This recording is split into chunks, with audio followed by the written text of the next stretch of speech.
सर्वांना जय महाराष्ट्र. आधी हे फोटो बघा, नंतर पुढचं परत बोलतो.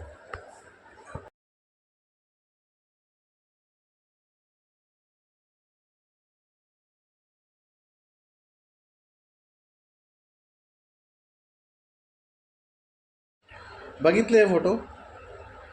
आता हे फोटो बघा, कारण ही कारवाई झाली होती 4 वाजता संध्याकाळी 4 ते 5:30च्या दरम्यान. आणि आत्ता हे फोटो आणि व्हिडिओ जे आहेत ते तुम्हाला कळेल की महिंद्रा शोरूमचं जे आस्थापन आहे ते कुणालाच कसं घाबरत नाही, हे याचं प्रत्यक्ष उत्तर बघा. तर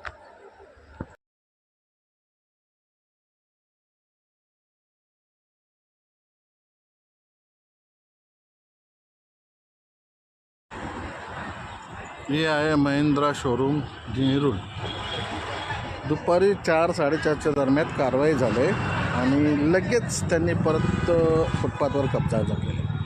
बघा, हा फुटपाथ कब्जा 2 ते 3 तास पण उलटून नाही झाले गेले कारवाई होऊन. आणि फुटपाथवर कब्जा, परत गाड्या जायचंच आहे. पालिका आणि रहदारी पोलीस, ट्रॅफिक पोलीस परत काय कारवाई करतील याच्याकडं लक्ष लागणार आहे नक्कीच. बघा, धन्यवाद.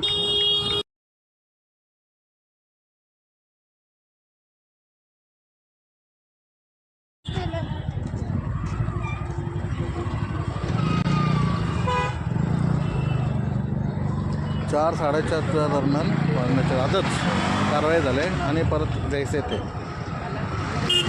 महिंद्रा शोरूम प्रशासन आस्थापन हे कोणालाच मानत नाही याचं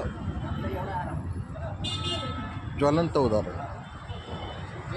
एक कळत नाही, पालिका प्रशासन आणि रहदारी पोलीस यांना घाबरतात का?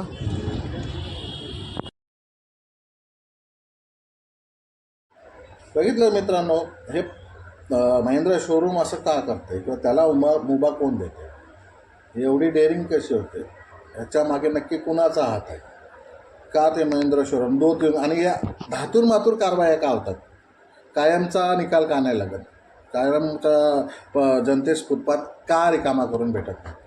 पालिका ह्या प्रश्नाची उत्तरे देईल की ट्रॅफिक पोलीस देतील? बघू, लवकरच कळेल.